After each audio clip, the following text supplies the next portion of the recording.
주님 앞에 와 내 모습 돌아볼 때 순간순간에 그 모든 일이 죄와 허물 뿐입니다.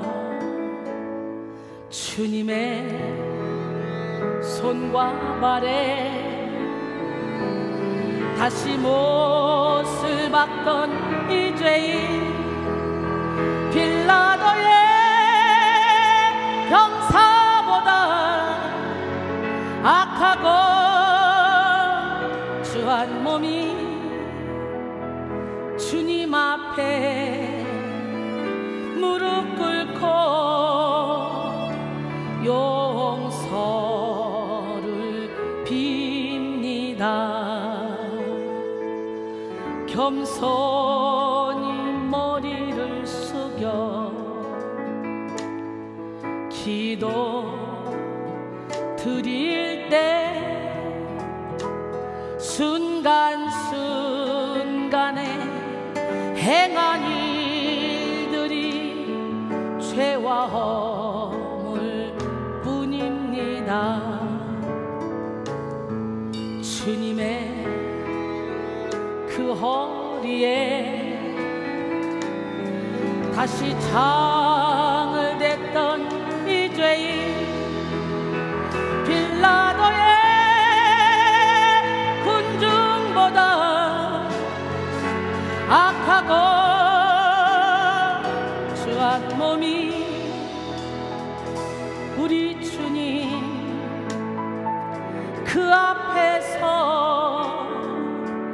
용서를 빕니다. 두 손을 마주 붙잡고 눈을 감으며 순간순간에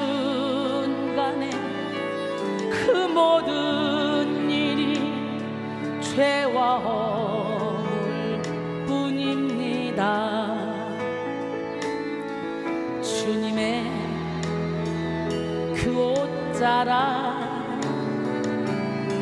다시 잡아찢던 이 죄인 로마 병장 그보다 더 악하고 주한 몸이 십자가를 바라보며 용서를 빕니다. 십자가를 바라보며 용서를 빕니다. 이 시간에 로마서 3장 23절로 28절 말씀 함께 보겠습니다. 로마서 3장 23절로 28절 말씀. 복음의 진수 두 번째 시간, 죄를 이기는 복음이라는 제목으로 은혜를 나누기를 원합니다. 제가 말씀을 읽겠습니다. 모든 사람이 죄를 범하였음에 하나님의 영광에 이르지 못하더니 그리스도 예수 안에 있는 속량으로 말미암아 하나님의 은혜로 값없이 의롭다 하심을 얻은 자 되었느니라. 이 예수를 하나님이 그의 피로써 믿음으로 말미암는 화목제물로 세우셨으니 이는 하나님께서 길이 참으시는 중에 전에 지은 죄를 간과하심으로 자기의 의로우심을 나타내려 하심이니 곧 이때에 자기의 의로우심을 나타내사 자기도 의로우시며 또한 예수 믿는 자를 의롭다 하려 하심이라. 그런즉 자랑할 때가 어디 있느냐? 있을 수가 없느니라. 무슨 법으로냐 행위로냐? 아니라 오직 믿음의 법으로니라. 그러므로 사람이 의롭다 하심을 얻는 것은 율법의 행위에 있지 않고 믿음으로 되는 줄 우리가 인정하노라. 아멘. 존 버녀는 철로역정이라는 책에서 성령 안에서의 변화가 어떻게 이루어지는지 보여주고 있습니다. 주인공 크리스천이 천국을 향해 가던 중에 한 번도 청소해 본 적이 없는 집에 들어가게 됩니다. 방 안에 먼지가 가득 쌓여 있습니다. 하인이 청소하기 위해서 비지를 시작하는데 먼지가 자욱하게 일어나서 숨이 막힐 지경입니다. 그 순간 한 소녀가 나타나 물을 뿌리더니 청소를 깨끗이 했어요. 먼지도 나지 않고 깨끗하게 되는 거예요. 이것이 무슨 뜻이냐고 크리스천은 인도자에게 물었습니다. 그가 설명합니다. 이 방은 말씀으로 씻음 받은 적이 없는 인간의 부패하고 악독한 마음을 의미합니다. 먼지는 그 마음을 더럽히는 썩은 것들입니다. 빗자루로 쓸었던 자는 율법입니다. 그런데 빗자루질을 하자마자 먼지가 방 안을 뒤덮고 숨이 막힐 지경이 되었습니다. 율법이 죄로 더러워진 마음을 깨끗하게 하기는커녕 오히려 죄를 배설하게 한 것입니다. 그렇잖아요. 전에 율법을 깨닫지 못했을 때 내가 살았더니 계명의 이름에 죄는 사람은 안 죽었다. 죄가 대선하게 하는 게 율법이에요. 그 상황에 물을 뿌린 소녀는 누구냐? 바로 복음을 의미합니다. 복음. 물을 뿌려 먼지를 가라앉힌 후에 방이 깨끗하게 청소된 것처럼 복음은 죄와 율법으로 얼룩진 우리의 마음을 깨끗하게 청소하고 정결케 합니다 라고 말했어요. 할렐루야. 죄를 이기는 복음이라는 제목으로 함께 은혜 나눌 때 여러분 모두가 다 죄를 이기는 그런 복음을 온몸으로 체험하시고 그 복음 자체가 기쁜 소식 되는 그 자체가 우리 주님, 내가 곧 길이요 진리요 생명이라 했죠. 말씀이 육신에서 오셨죠. 그 주님을 주인으로 모시는 시간이 되길 원합니다. 율법이 있기 전에도 세상에 죄가 있었어. 그러나 그 죄를 죄로 여기지 않았어요. 율법이 와서 깨닫게 해주니까 아 이게 죄구나 이걸 깨닫는 거야. 저는 내가 무슨 죄인이냐, 나는 참 선하게 살았다 생각했던 사람이에요. 교회 다니는 사람들이 맨날 죄인입니다 그러고 물으면 아이고 저 사람은 죄를 짓지 말지 왜 맨날 죄를 짓고 죄인이라고 우냐 그랬는데, 세상에 예배당에 첫 발을 디디자마자 너는 죄인이다 음성이 들리면서 나도 모르게 내 안에서 맞아요 나는 죄인이에요, 예수를 믿지 않는 것이 가장 큰 죄였어요 라고 고백하더라고요. 이것이 죄에 대하여라 함은 나를 믿지 아니하며, 연복음 16장 9절 말씀이죠. 성령께서 깨닫게 하신 거지. 깨닫고 난 이후에는 내가 죄인 중에 계수더라고.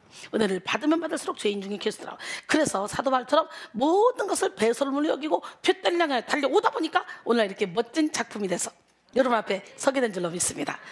기적의 하나님은 살아계십니다. 복음은 우리의 유일한 소망입니다. 복음에는 강력한 권능이 있습니다. 궁극적으로는 우리의 영혼을 사망에서 생명으로 옮겨주고 실제적인 삶에서는 모든 혼란과 싸움을 잠재우게 할 화평의 능력, 또한 문제 해결의 지혜를 얻을 근원적인 에너지가 복음에 있습니다. 우리 인간은 복음으로부터 다시 시작해야 하고 복음으로써 인생을 일구며 복음으로써 인생을 마무리해야 됩니다. 요한복음 3장 3절에 예수께서 대답하여 이르시되 진실로 진실로 내게 이르노니 사람이 거듭나지 아니하면 하나님의 나라를 볼 수 없느니라 그랬어요. 예수님이 말씀하신 것처럼 우리는 다시 태어나야 돼. 복음은 우리를 다시 태어나게 하는 능력입니다. 21세기 시대에서 복음의 능력에 대해서 얘기하는 것은 아주 촌스러운 일일 수도 있어요. 그러나 2000년이 넘도록 복음은 사람과 세상에게 가장 강력하고 늘 새로운 영향력을 끼쳐왔습니다. 복음의 본질이 살아있는 교회는 대단한 성전이 없어도 살아있습니다. 큰 성전이 아니라도 살아있어요. 우리 교회 큰 교회는 아니지만 살아있는 교회잖아요. 그러나 복음의 본질이 살아있지 못하고 비본질에 집착하는 교회는 아무리 큰 교회고 아무리 사람이 몇만 명씩 모여도 영혼이 살아나지 못합니다. 그래서 영혼이 죽어있는 성도들이 얼마나 많아요. 기가 막히죠. 안타깝죠. 한국 오픈도 공동대표인 신현필 목사는 이 시대의 가짜 복음에 대해서 이렇게 말하고 있습니다. 우리 시대에는 교회 안팎에 무수한 가짜 복음이 판을 치고 있는 것 역시 사실입니다. 텔레비전에 나타나는 것 중 많은 것이 또한 기독교 서점들의 서가에 꽂아놓은 수많은 책이 완벽하게 바로 그 복음, 즉 성경 안에 있는 그대로의 복음을 이해하기 어렵게 만들어버리고 있습니다. 그러므로써 전혀 다른 복음을 만들어냅니다. 짝퉁 복음들이죠. 사탄은 그 복음 자체를 파괴시켜버릴 수 없기 때문에 가짜 복음들을 만들어낸 것입니다. 복음이 있어야 영혼이 살아납니다. 복음만이 인간이 소생하는 유일한 열쇠입니다. 사도행전 4장 12절에 다른 이로서는 구원을 받을 수 없나니 저나 사람 중에 구원을 받을 만한 다른 이름을 우리에게 주신 일이 없습니다 하였더라 그랬어요. 요한복음 14장 6절에도 보니까 내가 곧 길이요 진리요 생명이니 나로 말미암지 않고는 아버지께로 올 자가 없느니라. 할렐루야. 여러분 그렇습니다. 율법으로는 죄를 깨닫게 할 뿐 죄를 없이 하지는 못해요. 로마서 3장 20절에 그러므로 율법의 행위로 그의 의롭다 하심을 얻을 육체가 없나니 율법으로는 죄를 깨달음이니라. 여러분, 죄를 깨달아야 회개하지. 그러니까 복음의 빛, 말씀의 빛을 받아야 돼요. 그래서 율법이 죄를 깨닫게 하면 우리는 어떻게 깨닫고 회개해서 복음으로 치료받아야 돼. 우리 하나님은 7번씩 70번이라도 용서하라고 그래가지고, 또 우리가 누구를 용서할 때 어떻게 용서해? 하나님은 우리를 독생자 예수를 내주시기까지 용서하시고 사랑한 것처럼, 예수님이 당신을 십자가에 못 박혀 죽은 것 같이 사랑한 것처럼 우리도 그렇게 사랑하고 용서해야 된다는 거예요. 할렐루야. 지구가 100명의 마을이라면, 이란 책에 따르자면 우리가 사는 이 지구촌에 67억 사람들이 살고 있는데, 이 지구촌을 만약 100명이 사는 작은 마을로 비유한다면 100명 중 51명은 남자, 49명은 여자입니다. 그 100명 중 33명은 기독교인이고 21명은 이슬람, 14명은 힌두교, 6명이 불교인, 그리고 나머지는 다른 종교를 믿거나 자기 자신을 믿는다고 합니다. 그렇다면 67%는 아직 복음을 더 들어야 하거나 그리스도인들을 통해 사랑과 섬김을 받아야 하는 사람들인 것이죠. 복음은 예수 그리스도 그 자체입니다. 예수 그리스도가 복음의 본질입니다. 우리는 오직 예수 그리스도로 시작하고 예수 그리스도로 인내하며 예수 그리스도로 마침표를 찍는 신앙생활을 해야 돼요. 그런데 많은 사람들이 예수님을 믿는 이유가 예수님 그 자체이기보다는 자신이 원하는 것을 이루기 위한 경우가 훨씬 더 많습니다. 그러니 복음의 능력이 성도의 삶에 나타나지 않습니다. 자신 속의 죄와 싸우려 하지 않기 때문이죠. 죄를 인식하지도 않고 더 이상 알고 싶어 하지도 않습니다. 삶 속에서의 예수 그리스도의 능력은 원하지만 능력 밖에까지의 싸움은 하고 싶지 않아 하죠. 열심히 신앙생활을 해도 예수 그리스도께서 우리의 주인 되어 주시지 않으면 예수 그리스도의 능력이 우리 삶에 나타나지 않습니다. 육적이고 자아를 내려놓지 못한 성도들은 왜 신앙생활을 하는데 내 삶에는 능력이 나타나지 않을까? 라고 의구심을 갖죠. 요한복음 14장 23절로 24절, 예수께서 대답하여 이르시되 사람이 나를 사랑하면 내 말을 지키리니 내 아버지께서 그를 사랑하실 것이요 우리가 그에게 가서 거처를 그와 함께 하리라. 나를 사랑하지 아니한다는 내 말을 지키지 아니하나니 너희가 듣는 말은 내 말이 아니요 나를 보내신 아버지의 말씀이니라 그랬어요. 오늘 시간에 주님이 내 안에, 내가 주님의 안에 거하기만 하면 우리는 무엇인지 구하는 대로 받을 수 믿습니다. 우리는 복음의 본질이신 예수 그리스도를 사랑하지 못하도록 막는 방해 요소가 너무도 많이 있어요. 진리 안의 자유를 누리는 삶을 위해서 이런 모든 어둠의 권세가 우리 안에 복음이 역사하는 데 방해하지 못하도록 치열한 영적 전쟁을 치러야 합니다. 에베소 6장 11절로 17절, 마귀의 간계를 능히 대적하기 위하여 하나님의 전신갑주를 입으라. 우리의 씨름은 혈과 육을 상대하는 것이 아니요 통치자들과 권세들과 이 어둠의 세상 주관자들과 하늘에 있는 악의 영들을 상대합니다. 그러므로 하나님의 전신갑주를 취하라. 이는 악한 날에 능히 대적하고 모든 일을 행한 후에 서기 위함이라. 그런즉 서서 진리로 너희 허리띠를 떼고 의의 호신경을 붙이고 평안의 복음이 준비한 것으로 신을 신고 모든 것 위에 믿음의 방패를 가지고 이로써 능히 악한 자의 모든 불화살을 소멸하고 구원의 투구와 성령의 곰 하나님의 말씀을 가지라 그랬어요. 전신갑주를 입고 말씀을 가지고 우리 악한 영을 방어하고 또 대적하는 능력이 있어지기를 원합니다. 복음은 이런 우리의 치열한 싸움을 이기게 하는 권능입니다. 아무리 방해 세력이 강력하다 해도 복음 앞에서는 힘을 쓸 수가 없어요. 누가 우리를 그리스도의 사랑해서 끊으리요? 환난이나 공고나 박해나 기근이나 적시나 위험이나 칼이랴 사망이나 생명이나 현대이나 장래이나 능력이나 높음이나 기쁨이나 천사들이나 권세자들이나 그 어떤 피조물도 우리를 우리 주 그리스도 예수 안에 있는 하나님의 사랑에서 끊을 수 없다잖아. 그러므로 이제 그리스도 예수 안에 있는 자는 결코 정죄함이 없나니 이는 그리스도 예수 안에 있는 생명의 성령의 법이 죄와 사망의 법에서 너를 해방했다 그랬잖아요. 할렐루야. 우리는 해방된 자처럼 진리 안에 자유 가운데 살아야 돼. 어딘가에 묶이는 건 내가 지금 사단에게 속고 있다는 거예요. 이미 아담과 하와의 범죄 직후에 사단의 운명은 결정됐습니다. 창세기 3장 15절에 내가 너로 여자와 원수가 되게 하고 내 후손도 여자의 후손과 원수가 되게 하리니 여자의 후손은 내 머리를 상하게 할 것이요 너는 그의 팔꿈치를 상하게 할 것이니라 그랬어요. 여러분, 머리를 상한다, 뱀의 머리를 상한다, 죽이는 거죠. 그러니까 아무리 어둠이 사탄이 우리를 건드려도 발꿈치만 상하게 할 뿐 우리를 건드리지 못한다는 얘기잖아요. 이 말씀을 우리는 원복음이라고 그러죠. 아무리 사탄이 복음을 훼손하고 상하게 하려고 할지라도 그저 발꿈치만 조금 상하게 할 뿐 여자의 후손이신 예수 그리스도는 사탄의 머리를 깨뜨리는 권능을 나타내실 것이라고 미리 말씀하신 거예요. 그러기에 우리는 담대함으로 믿음으로 복음의 능력을 신뢰하여 날마다 복음으로 승리해야 될 줄 믿습니다. 복음은 믿음 안에서 강력하게 역사합니다. 하나님은 인격적인 분이시기 때문에 믿는 자들을 통해서 역사하신다는 것을 기억하길 바랍니다. 그런데 사람들은요, 예수 믿는 사람을 통해서 복음을 들으면 지겨워하고 가치 없다고 여겨요. 언제든지 흔히 들을 수 있는 예수쟁이들의 편협한 신념이라고 치부합니다. 그리스도인들도 마찬가지예요. 복음의 능력을 생생하게 체험하는 성도들은 점점 줄어가고 세속주의에 물들어서 은근히 복음의 능력을 폄하하고 현실에 무릎을 꿇는 사람들이 많아지고 있습니다. 그래서 우리는 내가 만난 하나님을 자랑해야 돼. 내가 체험해야 돼.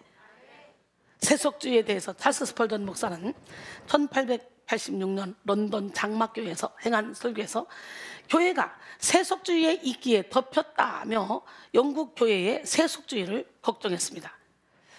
그리고 20세기에 도저 목사는 교회가 세상과 연합하여 가련한 잡종이 되었다.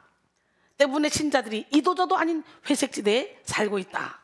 이렇게 된 이유는 성경의 교훈이 모호하기 때문이 아니라 그리스도인들이 세상을 어떻게 대해야 하느냐에 대한 성경의 교훈을 그리스도인들이 심각하게 받아들이지 않기 때문이다 라고 걱정했습니다. 세속주의에 물든 성도들은 자신이 편한 대로 신앙생활하며 열매 없는 삶을 살아가죠. 그러다 이 땅에서의 삶이 끝날 때가 되고 인간적인 힘이 다 사라질 때야 더 열심히 복음을 위해 살 걸, 기름 준비하며 살 걸 하면서 후회합니다. 참으로 안타까운 일이죠.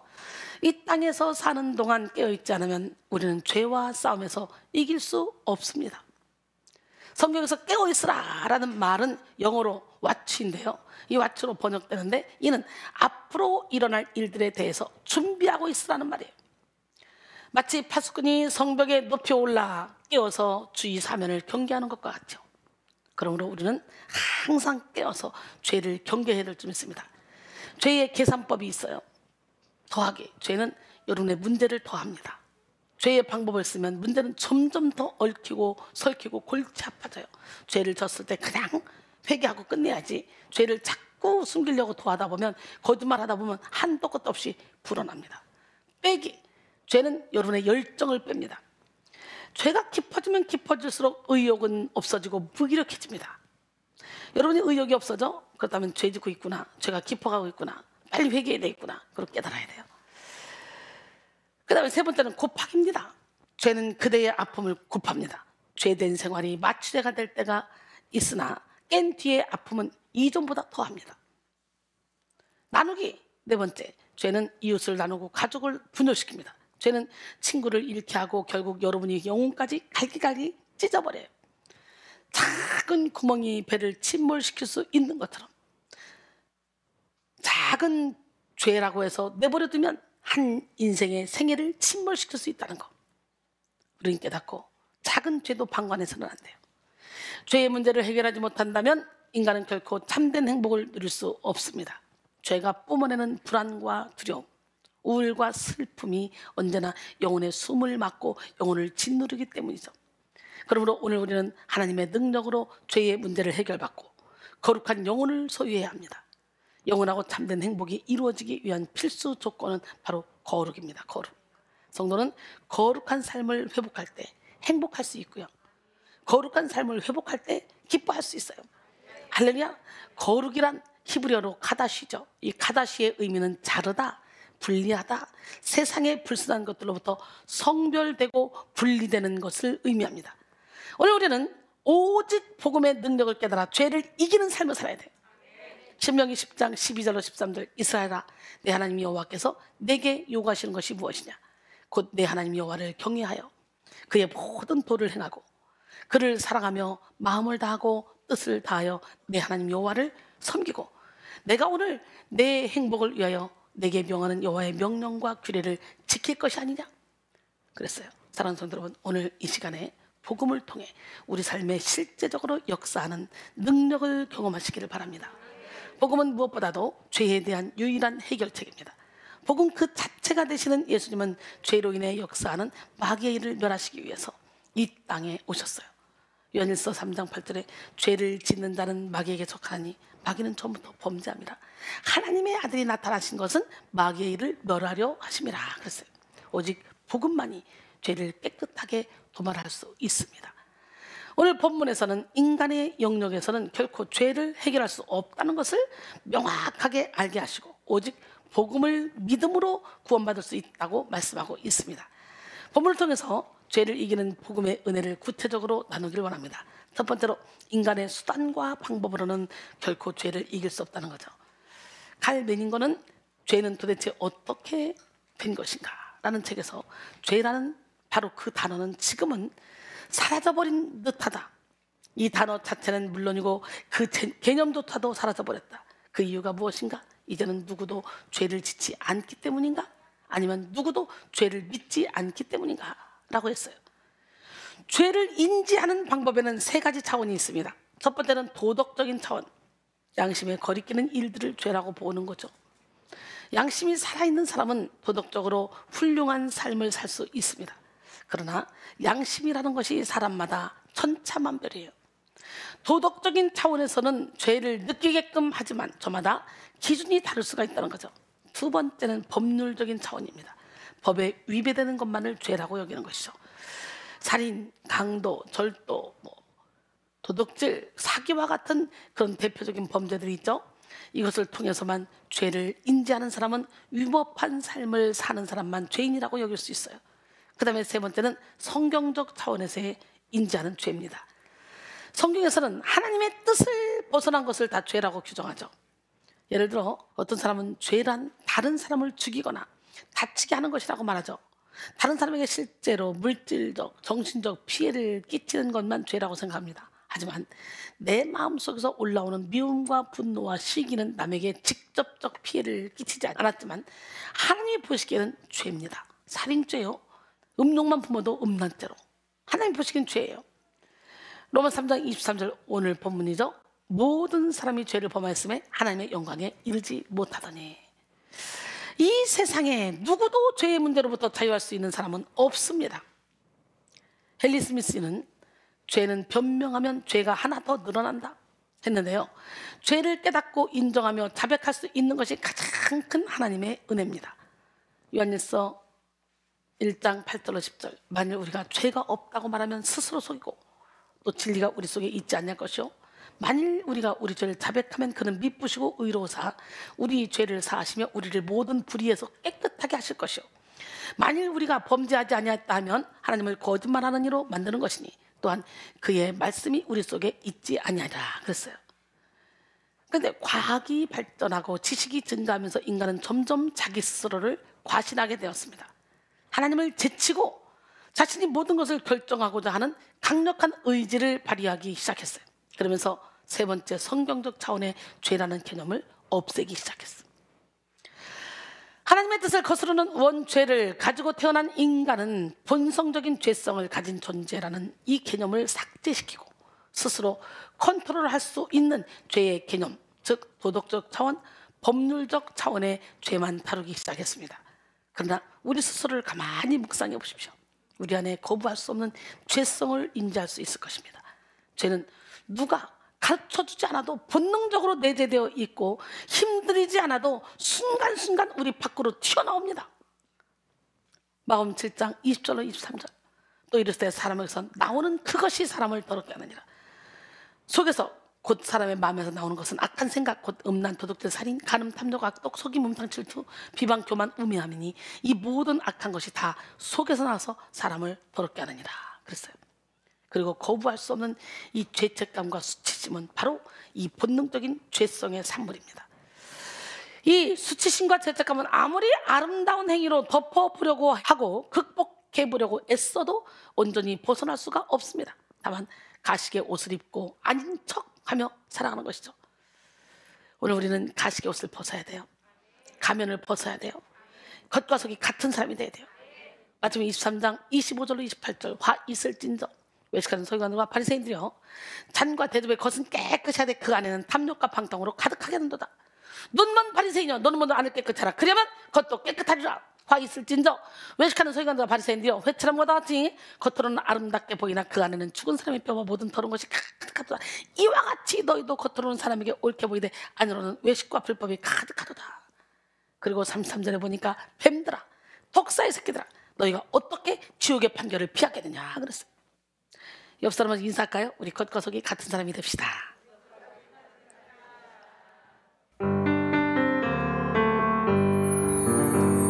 잔과 대접의 것은 깨끗이 한데 눈먼 바리새인처럼 그 안에는 탐욕과 방탕으로 가득한 내 영혼이여,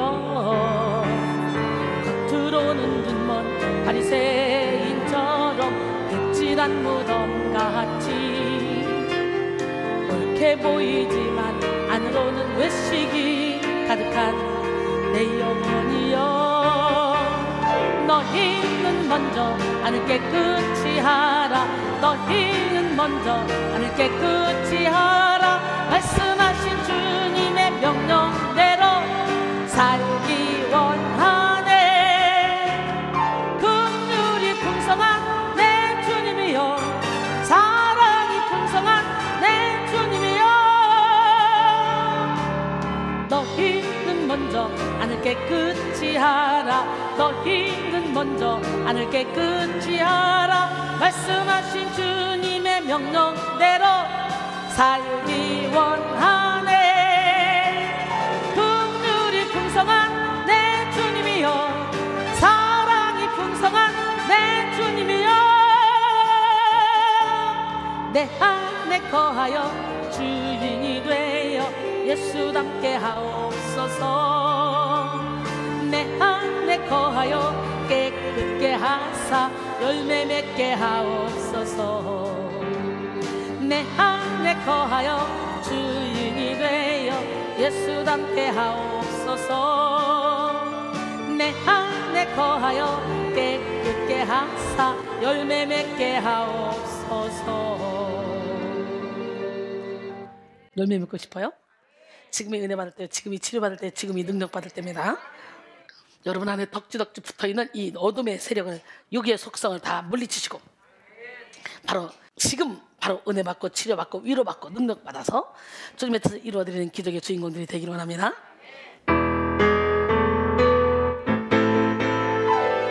보라 지금은 은혜 받을 때요, 보라 지금은 구원의 날이라. 보라 지금은 능력 받을 때요, 보라 지금은 기쁨의 날이라. 은혜의 때, 구원의 날, 나를 도우시는 하나님. 능력의 때, 기쁨의 날, 나를 이끄시는 하나님. 보라 지금은 은혜 받을 때요, 보라 지금은 구원의 날이라. 보라 지금은 능력 받을 때요, 보라 지금은 기쁨의 날이라. 주는 나의 피난처라. 주 하나님 찬양하라. 나의 구원 주 하나님 경배하여라. 보라 지금은 치료받을 때요, 보라 지금은 기적의 날이라.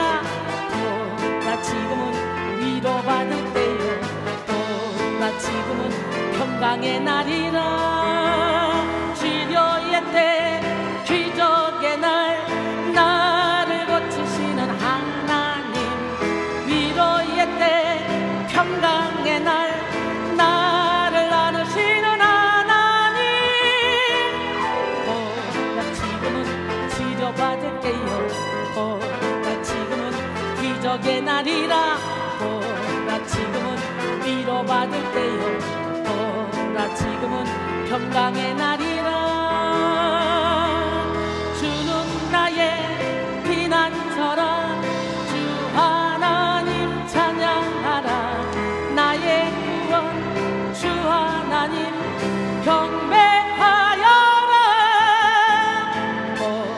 지금은 능력 받을 때요. 나 지금은 치료받을 때라. 나 지금은 은혜 받을 때요. 나 지금은 기쁨의 날이라. 주는 나의 피난처라. 주 하나님 찬양하라. 나의 구원 주 하나님 경배하여라.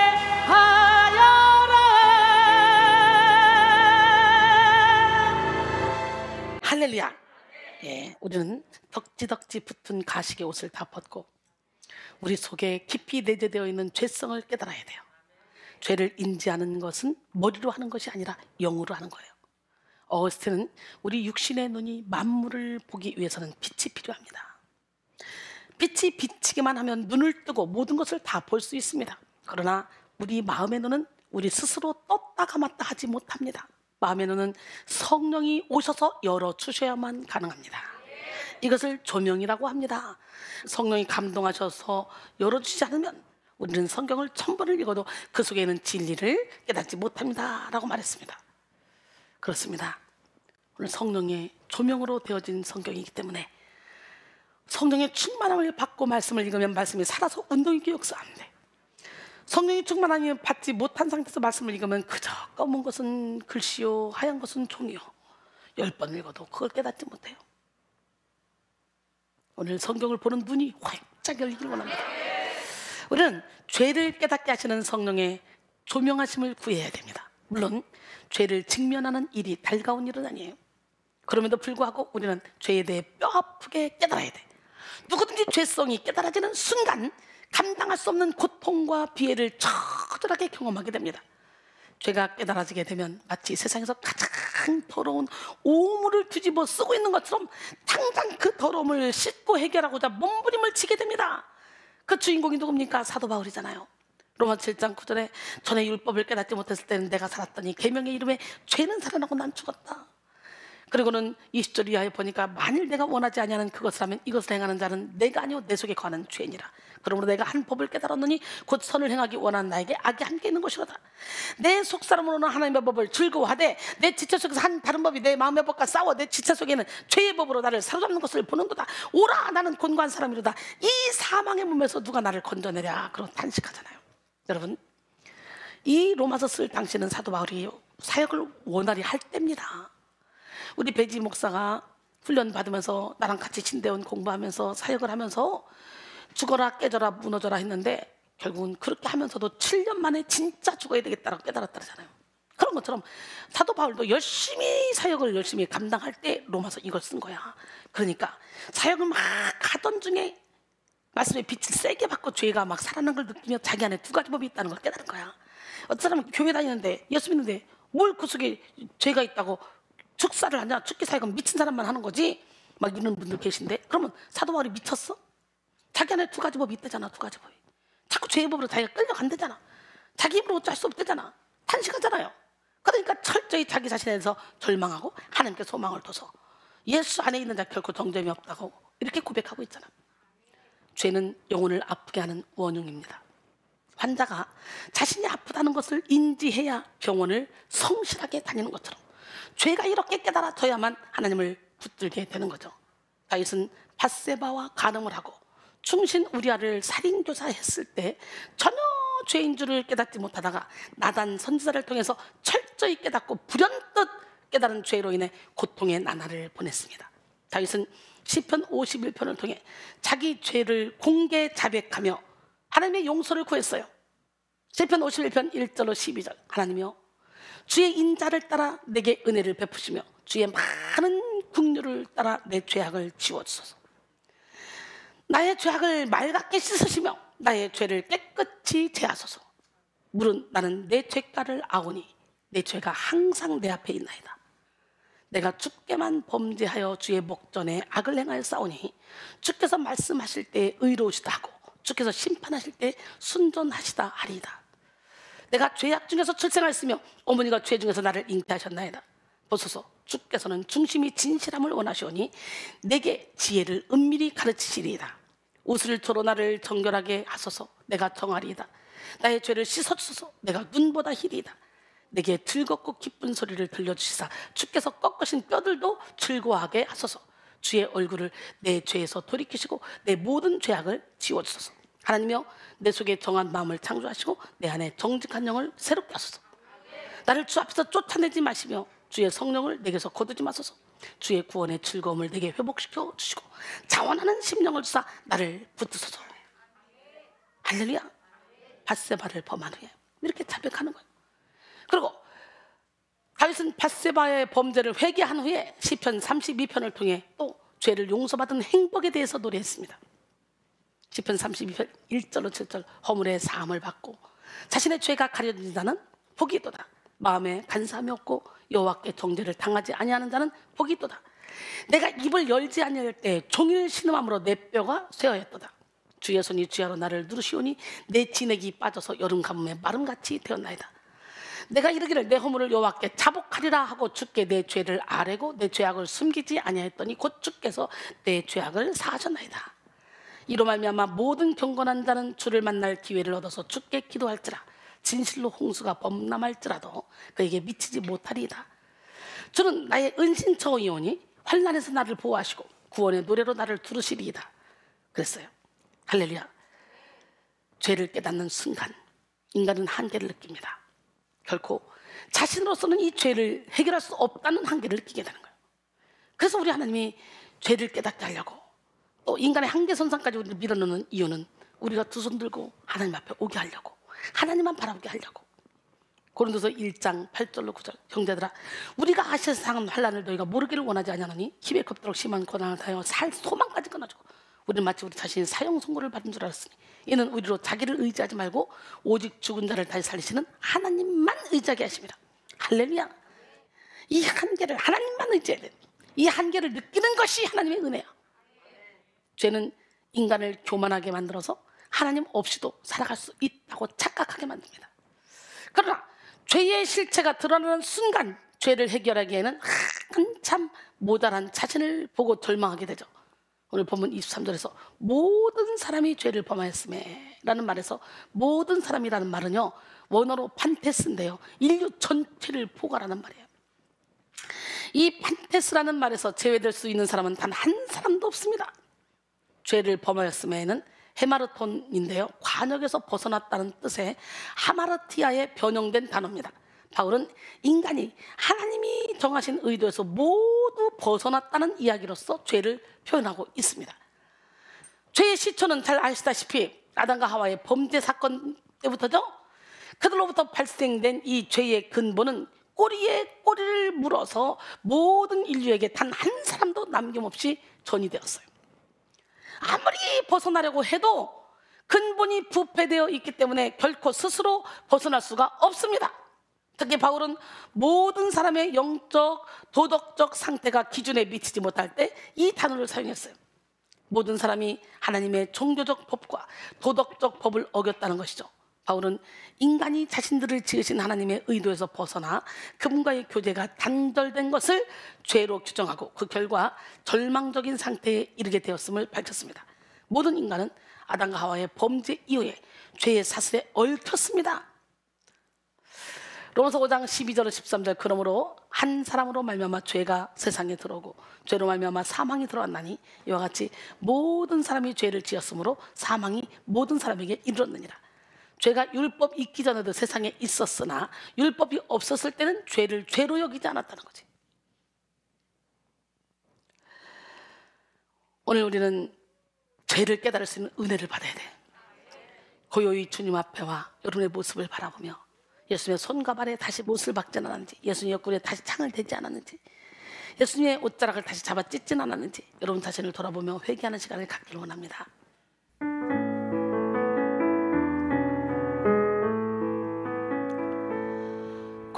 고요히 주님 앞에 와 내 모습 돌아볼 때 순간순간에 그 모든 일이 죄와 허물 뿐입니다. 주님의 손과 발에 다시 못을 박던 이 죄인 빌라도의 병사보다 악하고 주한 몸이 주님 앞에 무릎 꿇고 용서를 빕니다. 겸손히 머리를 숙여 기도 드릴 때 순간순간에 행한 일들이 죄와 허물 뿐입니다. 주님의 그 허리에 다시 장을 댔던 이 죄인 빌라도의 군중보다 악하고 주한 몸이 우리 주님 그 앞에서 용서를 빕니다. 두 손을 마주 붙잡고 눈을 감으며 순간순간에 그 모든 일이 죄와 허물 뿐입니다. 주님의 그 옷자락 다시 잡아찢던 이 죄인 로마 병정 그보다 더 악하고 주한 몸이 십자가를 바라보며 용서를 빕니다.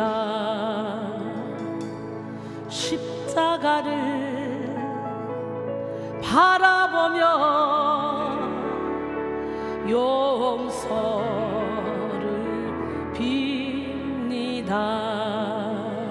이럴 때 주님이 주시는 파도 같은 사랑은 내 작은 가슴에 흘러 흘러 넘쳐요. 생각하면 할수록 기도하면 할수록 두 눈가에 눈물이 터질 것만 같아요. 주님의 사랑은 한없이 크셔라. 우리의 영혼에 한 줄기 빛이여라.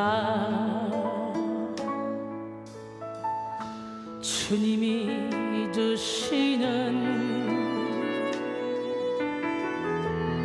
솟아나는 기쁨은 내 작은 가슴에 샘물처럼 솟아요.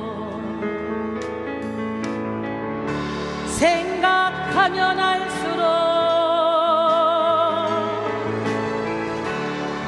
기도하면 할수록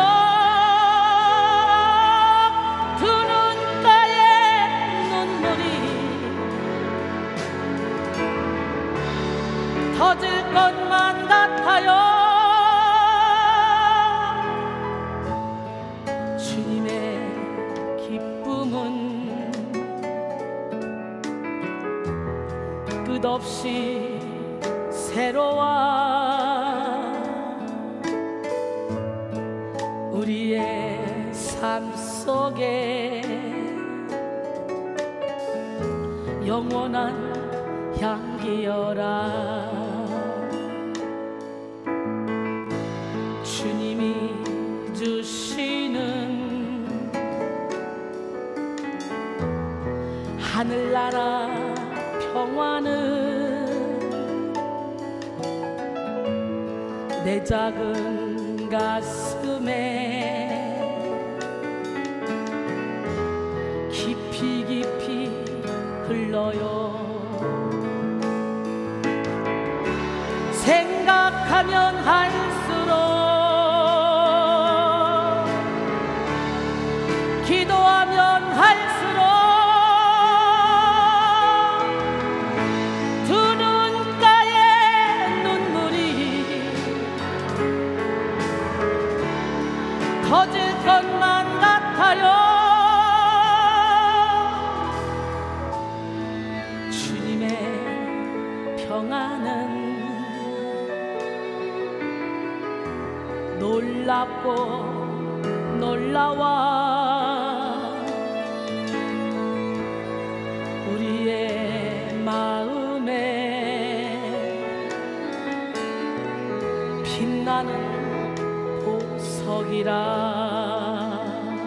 이렇게 고백하는 자에게 빛이 없어도 환하게 다가오시는 주 예수 나의 당신이여. 음성이 없어도 똑똑히 들려주시는 주 예수 나의 당신이여.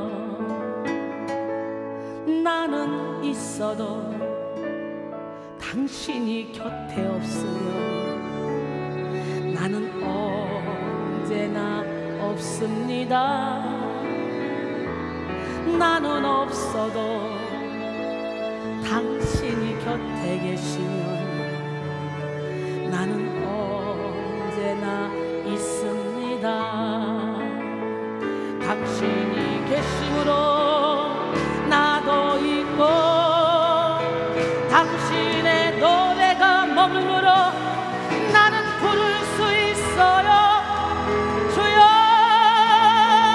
꽃처럼 향기 나는 나의 생활이 아니어도 나는 당신이 좋을 수밖에 없어요. 주 예수 나의 당신이여. 주님 사랑해요.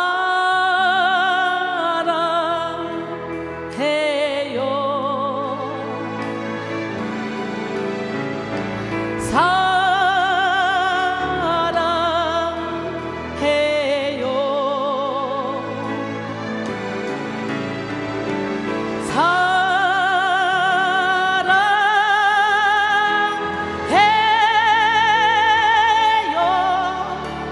주님 사랑해요.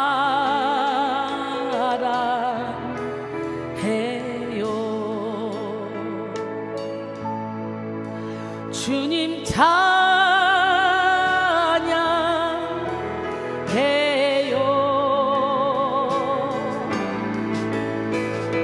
찬양해요.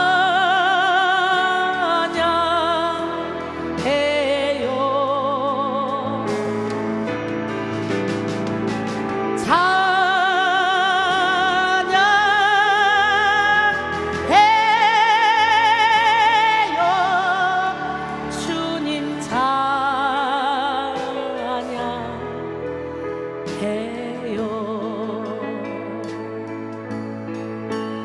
이와 같은 때에 난 기도하네. 조용히 기도하네. 주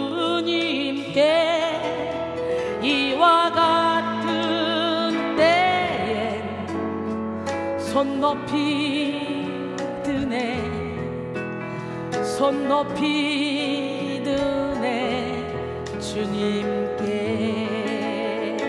아멘. 주님 사랑해요.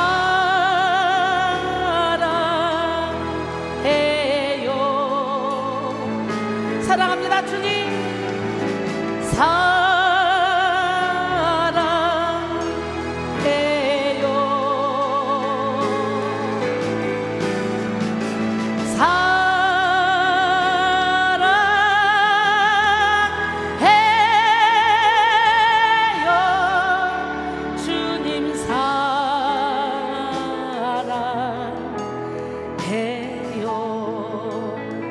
여러분만 간절한 마음으로 주님 사랑해요.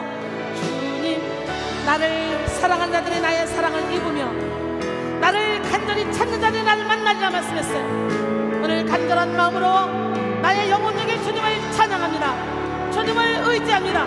주님을 사랑합니다. 주님 이 시간에 강력한 기름을 부어주시고 주님의 사랑에 너비와 길이와 높이와 깊이가 없다함을 깨달아 사랑으로 충만해져 율법을 완성시킬 수 있도록 은혜를 베풀어 주시옵소서. 아멘. 주님 사랑해요. 주님 사랑해요.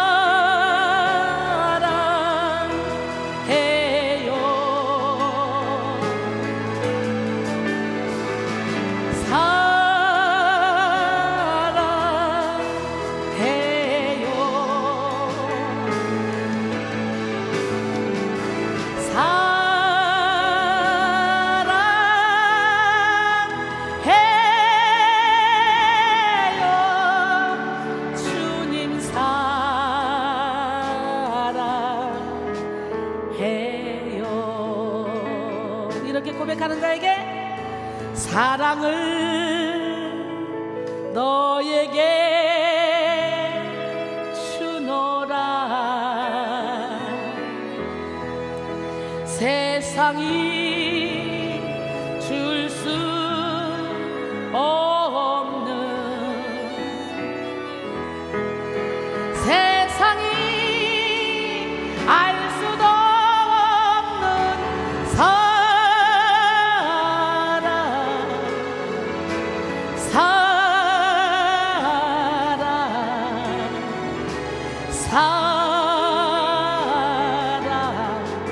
사랑을 내게 주노라. 치료를 너에게 주노라. 영혼에게 모든 질병을 세상이 줄 수 없는 세상이 알 수도 없는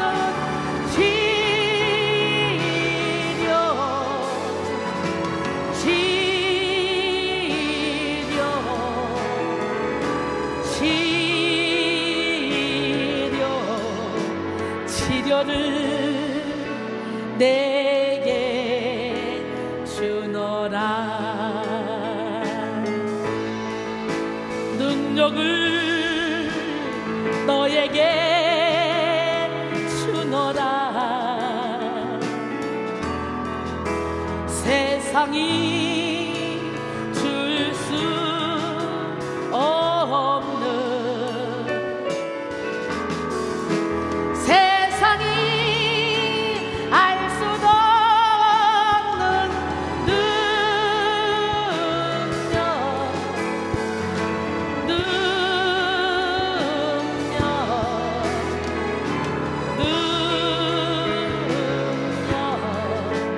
능력을 내게 주노라. 위로를 너에게 주노라. 세상이 줄 수 없는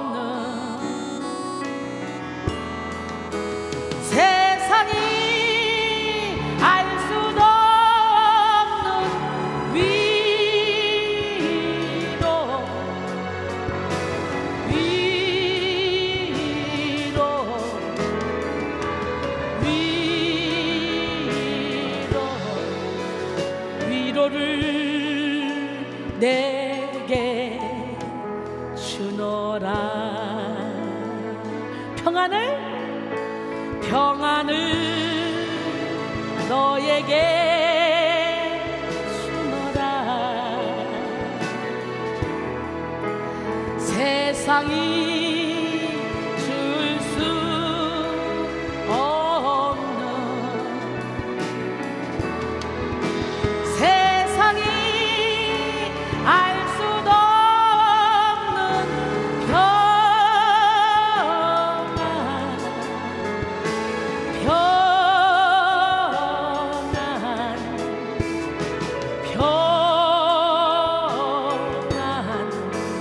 평안을 내게 주노라. 은사를 너에게 주노라.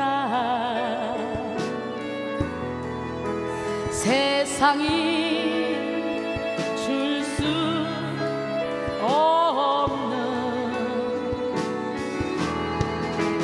세상이 알 수도 없는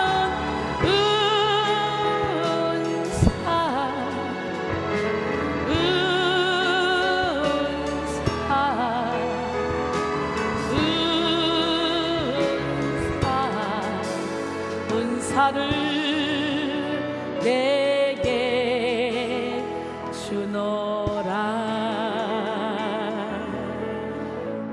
그런데 주님 어떻게 할까요? 벌거벗은 이 몸, 주님 어떻게 할까요? 뜨지 못하는 눈, 나는 주님만 의지할래요. 주님만 바라볼래요. 주님 의의 옷 입혀주시고 영의 눈 뜨게 하소서. 어두워져가는 이 세상 빛이 되어 살렵니다.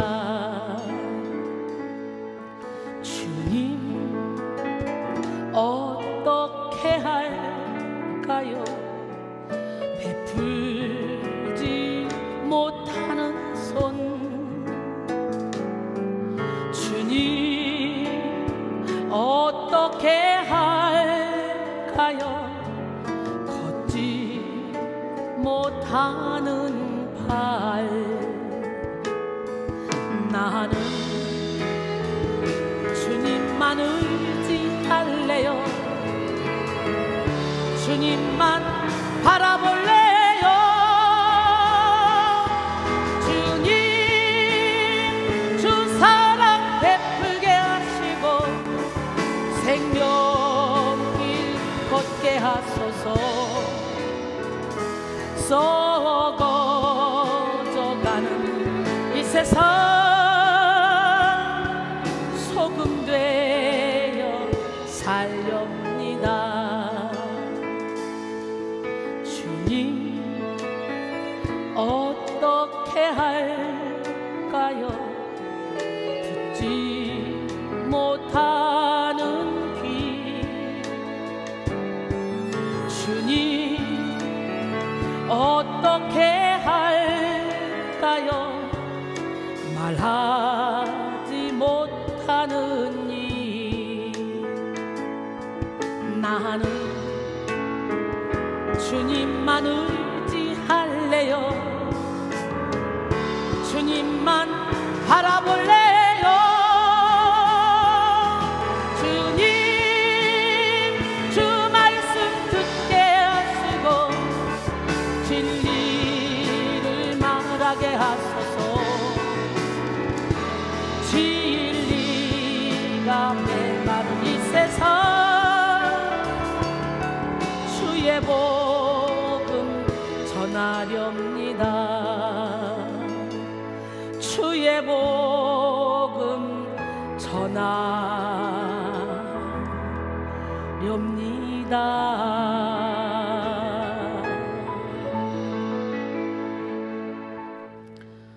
어저께 복음의 진수 첫 번째 영을 깨우는 복음이라 그랬죠.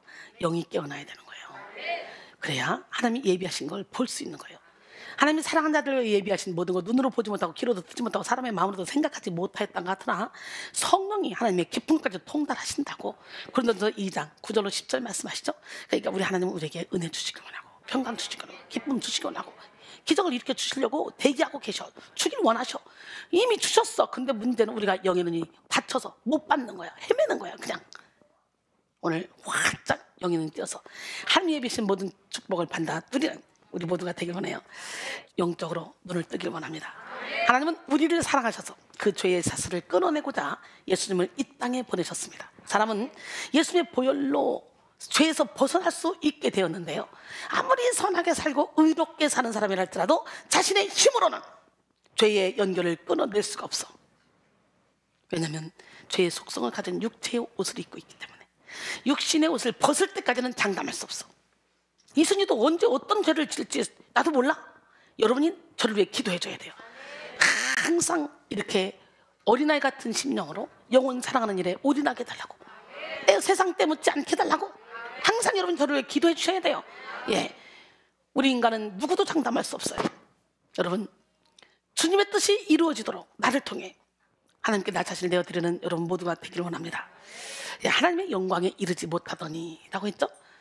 이르지 못하더니 라는 말의 원어는 휘스테룬타인데요, 모자라다, 이런 뜻을 갖고 있어요. 모자라는 뜻.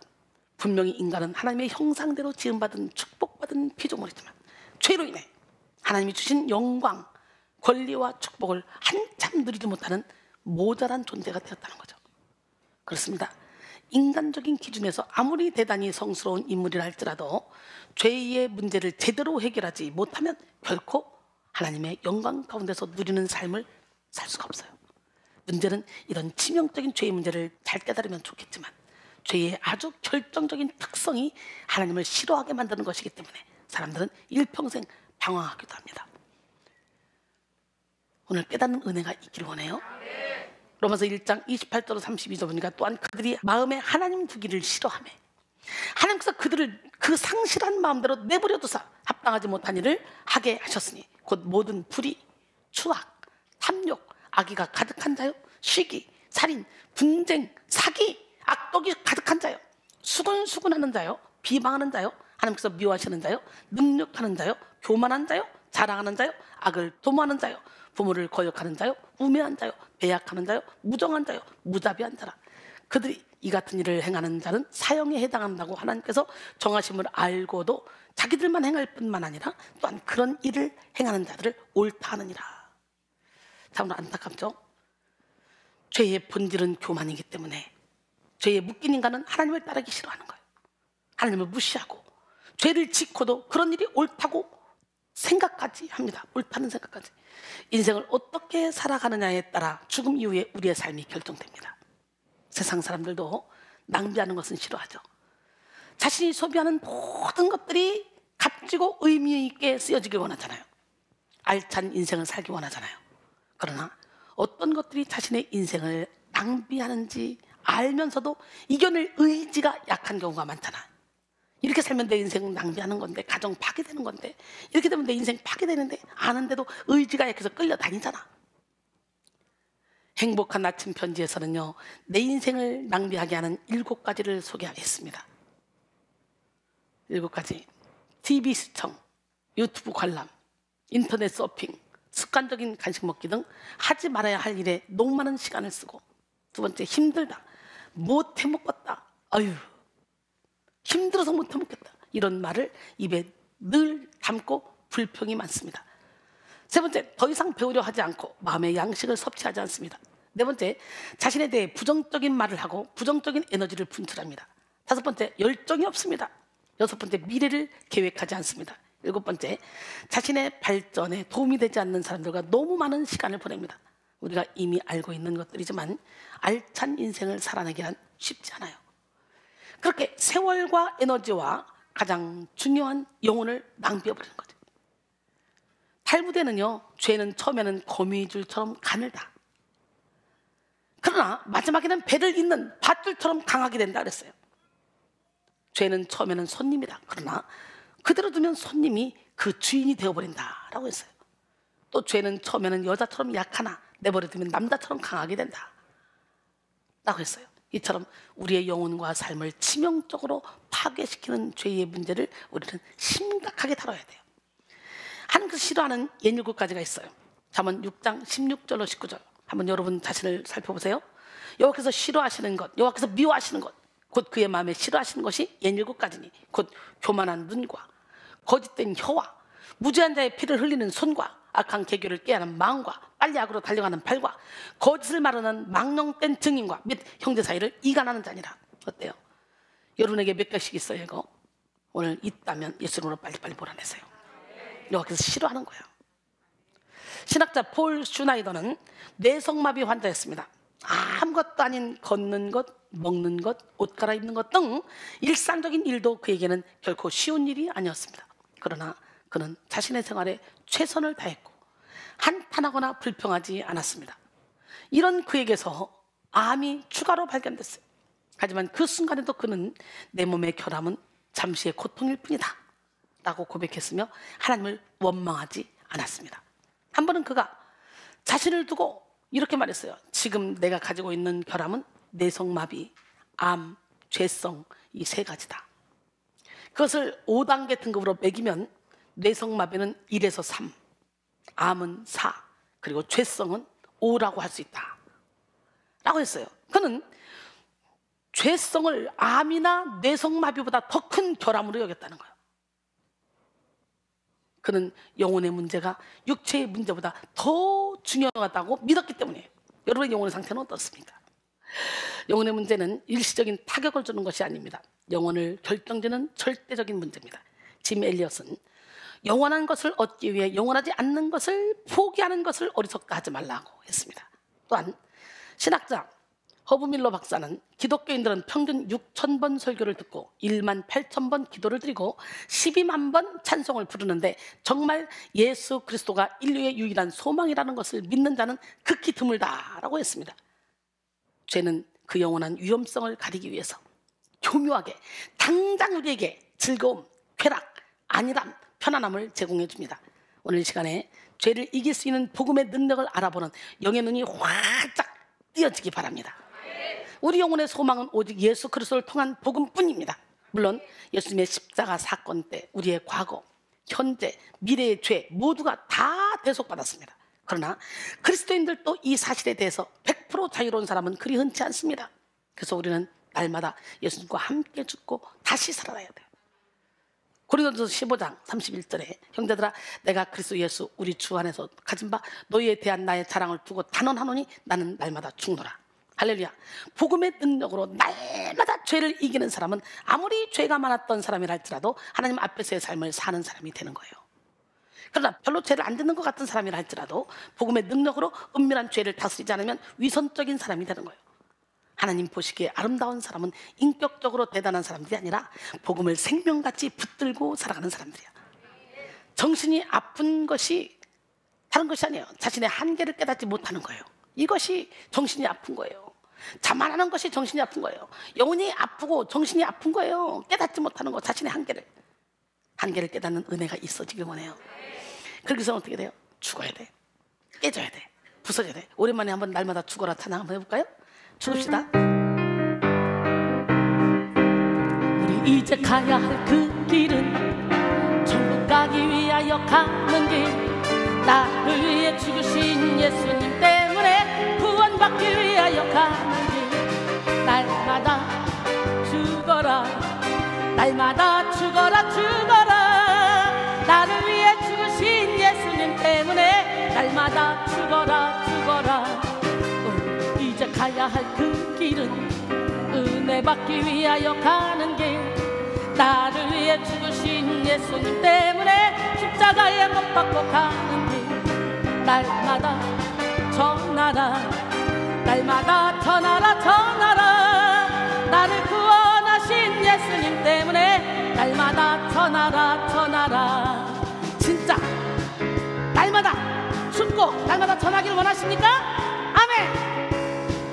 우리 이제 가야 할 그 길은 진리를 위하여 가는 길 나를 위해 죽으신 예수님 때문에 복음을 전하러 가는 길 날마다 외쳐라 날마다 외쳐라 외쳐라 나를 구원하신 예수님 때문에 날마다 외쳐라 외쳐라 이제 가야 할 그 길은 영혼들을 위하여 가는 길 나를 위해 죽으신 예수님 때문에 생명을 위하여 가는 길 나팔을 불어라 나팔을 불어라 불어라 나를 구원하신 예수님 때문에 나팔을 불어라 불어라 날마다 죽어라 날마다 죽어라 죽어라 나를 위해 죽으신 예수님 때문에 날마다 죽어라 죽어라 나팔을 불어라 복음의 나팔을 불어라 나를 구원하신 예수님 때문에 나팔을 불어라 불어라 할렐루야. 하나님 안에서 건강하게 살기 위해서는 나 자신에게는 소망이 없고 오로지 하나님만 바라며 살아야 되겠구나 라는 결단을 가지고 살아야 됩니다. 그럴 때 가장 행복하고 안정된 삶을 살아갈 수 있습니다. 또한 동시에 모든 인생의 문제가 죄와 관련되어 있다는 연관성을 우리는 깨달아야 돼요. 인간의 방법과 수단으로는 죄를 이길 수 없어요. 오직 그 죄를 들고 하나님 앞에 나가야 돼. 연약한 모습 그대로, 병든 모습 그대로, 추악한 모습 그대로 나가야 돼. 그래서 죄사함을 받고 구원의 노래를 불러야 될 줄로 믿습니다. 내 힘과 결심이 약하여 늘 깨어지기 쉬우니 주 이름으로 구원해 날 받아주소서. 간절한 마음으로 찬양합니다.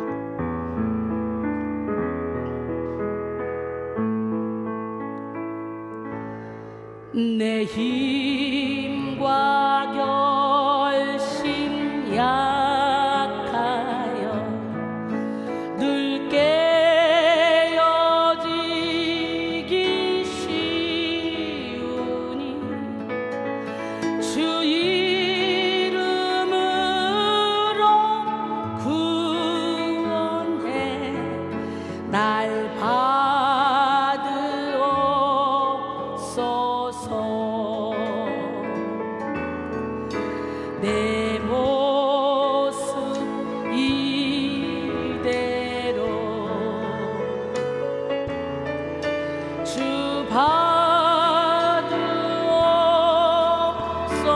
받으옵소서. 날 위해 돌아가신 주 날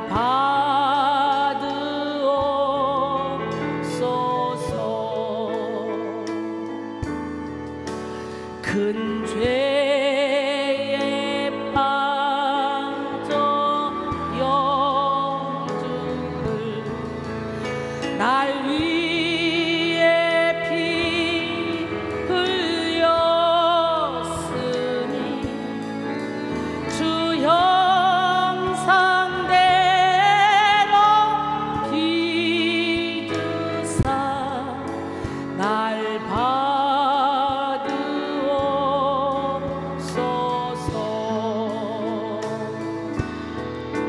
내 모습 이대로 주 받으옵소서. 날 위해 돌아가신 주 날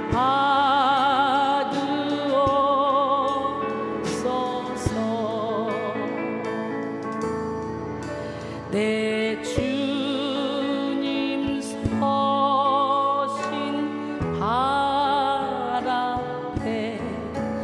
다 끌어들였으니 그 크신 역사 이루게 날 받으옵소서.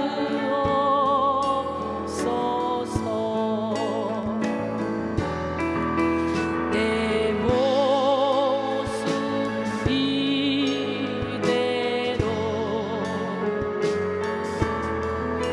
주 받으옵소서.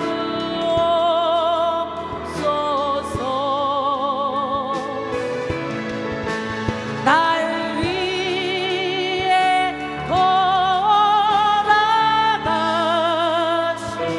주 날 받으옵소서.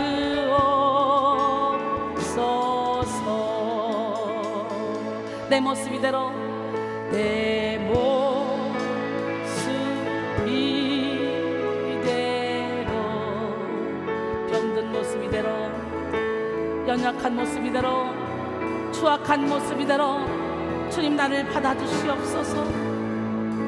회개의 영을 주시옵소서. 날 위해 돌아가신 주 날 받으옵소서.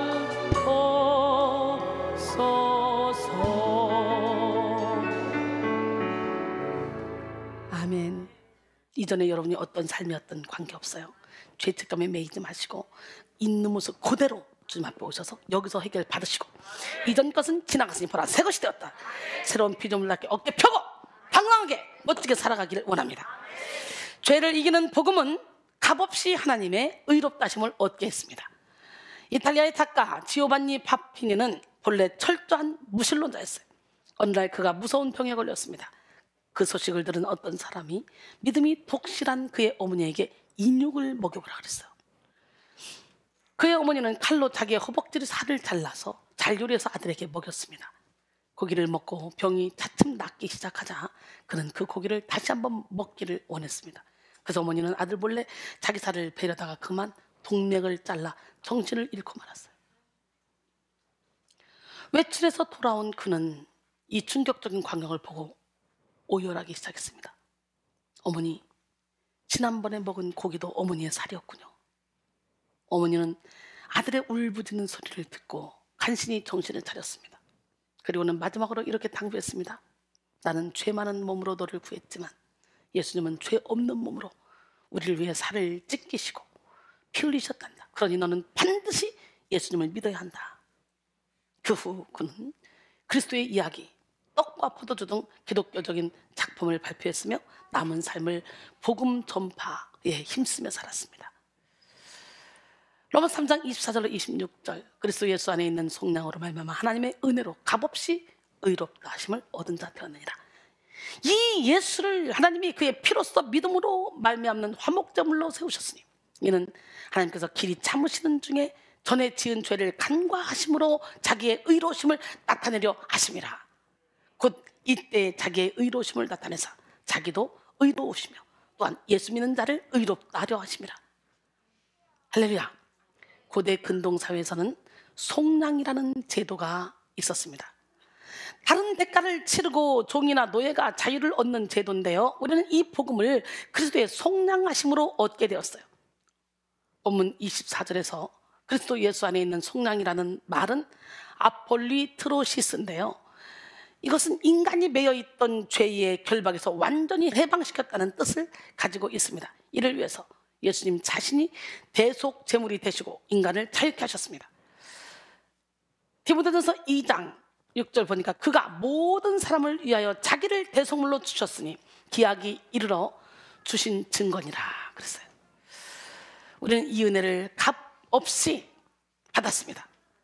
값 없이라는 말을 원어로 보면요, 도레안이라고 하는데요, 이 도레안, 선물을 뜻하는 말이에요. 선물. 복음 앞에서 인간의 노력이나 재능, 인간이 생각하는 최고의 가치들이 다 힘을 잃습니다. 이 은혜는 값으로 매길 수가 없어서 하나님이 값을 안 매기고 주셨어요. 만약 값을 매겼다면 이 세상에 복음으로 죄를 이겨서 구원받을 수 있는 사람은 단 한 사람도 없을 거예요. 그렇게 그 복음이 하나님의 의롭다심을 얻게 했습니다. 예수 그리스도의 구속사역을 믿는 자들에게는 의롭다고 칭찬해 주셨어요. 이것을 신학적으로는 칭의라고 합니다. 이 칭의 사건은 오늘날 갑자기 된 것이 아니라 하나님의 의를 이루시고 인간에게 그 의를 선물로 주시기 위한 하나님의 아주 빈틈없는 구원 계획 가운데 일어난 것입니다. 25절에서 화목제물이라고 쓰인 단어는 히브리어로 된 70인역에서 속죄소라는 뜻을 가지고 있는데요, 카폴레트와 같은 말이에요. 카폴레트는 구약에서 하나님이 임재하시는 지성소 안에 속죄소를 가리킬 때 쓰이는 단어였습니다. 속죄소는 지성소 안에 있는 것으로 언약궤를 덮는 판 혹은 뚜껑입니다. 언약궤는 십계명, 즉 율법이 들어있습니다. 그런데 이 속죄소가 언약궤를 가린 거예요. 마치 아버지가 두꺼운 옷으로 어린아이를 덮듯이 속죄소는 우리를 정죄하는 율법을 가려줍니다. 바울은 예수님이 카포레트라고 말하고 있습니다. 즉 인간과 하나님이 죄를 이기기 위해 만나는 속죄 장소가 바로 예수 그리스도 안에 마련되어 있다는 것이죠. 할렐루야. 우리는 그 속죄소 안으로 들어가야만 합니다. 우리는 믿음으로 하나님의 그 크신 사랑과 은혜 안에 거해야 돼요. 로마서 5장 1절로 2절. 그러므로 우리가 믿음으로 의롭다 하심을 받았으니 우리 주 예수 그리스도로 말미암아 하나님과 화평을 누리자. 또한 그로 말미암아 우리가 믿음으로 서 있는 이 은혜에 들어감을 얻었으니 하나님의 영광을 바라고 즐거워하느니라. 마태복음 22장에 보면요, 천국잔치 비유가 나오죠. 천국잔치를 벌인 임금이 종들을 통해 사람들을 초대했어요. 근데 그들은 보지도 않고 밭으로 사업장으로 들로 막 나가는 거예요. 심지어 그 종들을 죽이고 모욕했어요. 임금은 군대를 보내 그들을 진멸하고 동네를 불살라버렸어요. 이에 다시 임금은 종들에게 혼인잔치를 위해 만나는 사람들을 다 초청하라고 합니다. 종들은 이번에는 선한 사람, 약한 사람을 잔치에 초청하고 그 잔치에는 손님들이 가득하게 됐어요. 임금은 손님들을 보러 왔고 예복을 입지 않은 자들을 발견했습니다. 임금은 사원들에게 말하여 예복을 입지 않은 자의 손과 발을 묶어 바깥 어두운 곳으로 내던졌어요. 마태복음 22장 11절로 14절. 임금이 손님들을 보러 들어올세 거기서 예복을 입지 않은 한 사람을 보고 이르되 친구여 어찌하여 예복을 입지 않고 여기 들어왔느냐 하니 그가 아무 말도 못하거늘 임금이 사원들에게 말하되 그 손발을 묶어 바깥 어두운 데 내던지라. 거기서 슬피 울며 이를 가게 되리라. 청함을 받은 자는 많되 택함을 입은 자는 적으니라 그랬어요. 이 이야기는 하나님이 예수님을 통해 구원의 선물을 예비하시고 하나님의 나라로 초대하셨지만 그것을 받지 못하는 자들의 결말을 잘 보여주고 있습니다. 또한 예수 그리스도라는 옷, 이 예복을 입지 않으면 궁극적으로 혼인잔치에 입장할 수 없는 것을 알 수가 있는데요, 아무리 복음이 위대한 능력을 가지고 있어도 우리의 속죄소 되어주시는 예수 그리스도 안으로 들어가고자 하는 믿음이 없으면 아무런 능력을 발휘할 수가 없습니다. 하나님은 예수 그리스도 안에서 이 의를 이루시기 위해서 길이 참으시고 심판도 유보하셨습니다. 이렇게 화목제물로 세우신 예수 그리스도의 완전한 복음을 통해서 하나님의 의를 충족하시고 인간에게도 의로움을 선물해 주셨죠. 하나님은 공의의 하나님이시기 때문에 죄로 인해 고통당하는 인간을 무조건적으로 사면해 주시지 않습니다. 죄인인 그들을 곧바로 의인이라고 칭해 주실 수도 없습니다. 예수 그리스도의 십자가 복음은 하나님의 공의를 성취한 위대한 사건입니다. 십자가는 하나님을 만족시켜드린 사건이죠. 십자가 대속의 사건은 단번에 하나님의 의로우심을 나타냈고 죄 아래 인간들의 의를 회복시켰어요. 공의의 하나님은 인간의 죄를 무조건 사하셔서 의인이라 칭하지 않는다 그랬죠? 죄에 대한 대가의 과정은 반드시 필요합니다. 이 과정이 바로 죄 없으신 예수님이 화목제물로 인간의 모든 죄를 지고 십자가에 달려 돌아가신 거예요. 우리는 그 예수님만 믿으면 되는 거예요. 예수님이 죄인된 우리를 대신해 죽으심으로 불의한 인간이 의롭게 되는 은혜를 얻게 된 거잖아요. 이 사건은 복음으로써 인간이 마침내 죄와 분리될 수 있었다는 것을 말해줍니다. 하나님은 인간에게 이 엄청난 자유를 허락하시기 위해서 오래전부터 약속하셨고 그리고 복음에 대하여 영원한 가치를 부여해 주셨습니다. 인간의 이 짤막한 생각과 판단으로 어떻게 죄를 가리고 하늘을 가려보겠습니까? 우리는 하나님이 예비하신 복음이라는 완전한 길에 항복해야 돼.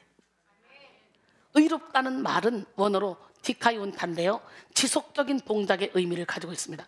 하나님은 믿음으로 복음을 취하는 자에게 지속적으로 의로워지는 은혜를 주십니다. 사도 바울은 영적 전투에 임하는 우리에게 의의 호신경을 붙이라고 말했는데요, 에베소 6장 14절에 그런즉 서서 진리로 너희 허리띠를 띠고 의의 호신경을 붙이고, 할렐루야. 여기서 의는 그리스도로 말미암아 우리에게 허락된 하나님의 의입니다. 호신경에 해당하는 도락하는 병사가 전투에 나갈 때 생명을 보호하기 위해 착용하는 장비죠. 단순히 가슴만이 아니라 목에서부터 허리까지 또는 넓적 다리를 감싸는 보호대였습니다. 이는 병사의 심장과 폐 등 신체의 주요 기관들을 보호해줬죠. 죄를 이기는 복음은 우리가 하나님의 의를 덧입게 함으로 죄를 통해 우리를 공격해 들어오는 사탄으로부터 우리를 보호하고 우리를 넉넉히 이기게 합니다. 복음, 할렐루야. 그 다음에 죄를 이기는 복음은 죄의 법이 아니라 믿음의 법으로 통치받게 돼요. 오늘 로마서 3장 27절 28절 본문이에요. 그런즉 자랑할 때가 어디냐? 있을 수가 없느니라.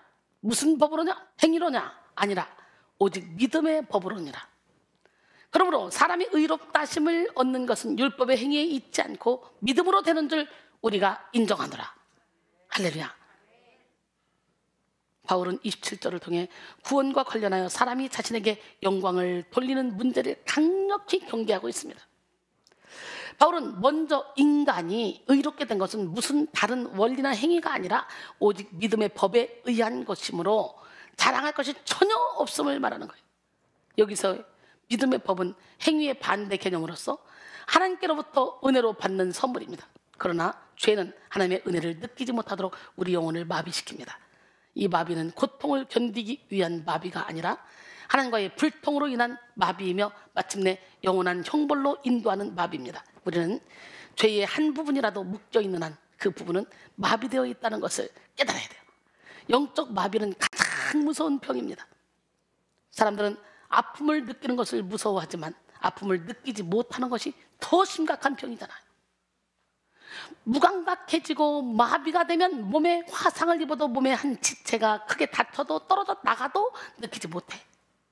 육신의 감각이 죽으면 건강하게 살 수 없듯이 영적 감각이 죽으면 영이 건강할 수가 없는 거예요. 영적 마비의 상태에 이르게 되면 분별력도 흐려지고 영적 권세도 점점 사라지게 됩니다. 사탄은 우리가 죄로 마비되어 있는 동안에 우리를 죄의 법으로 장악해버려. 죄의 법은 자비가 없습니다.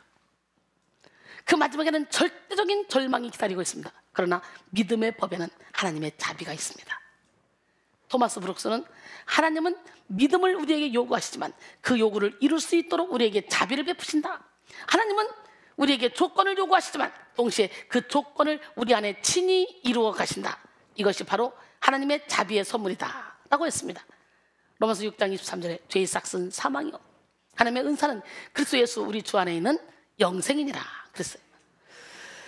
계속해서 죄를 이길 수 있는 유일한 길은 복음뿐이라고 말씀드리고 있는데요, 복음은 이렇게 죄의 법으로 통치받는 우리를 해방시키고 믿음의 법으로 살아가게 합니다. 할렐루야. 로마서 8장 1절로 2절. 그러므로 이제 그리스도 예수 안에 있는 자에게는 결코 정죄함이 없나니 이는 그리스도 예수 안에 있는 생명의 성령의 법이 죄와 사망의 법에서 너를 해방하였습니다. 우리는 지속적으로 이 능력을 복음 안에서 발견하는 삶을 살아야 돼. 인간적인 사고방식으로 생각하는 사람들은 이렇게 복음으로 죄를 이기는 것이 잘 용납되지 않습니다. 그래서 우리에게 필요한 것이 뭐냐? 믿음이에요. 성도에게 가장 중요한 것은 믿음입니다.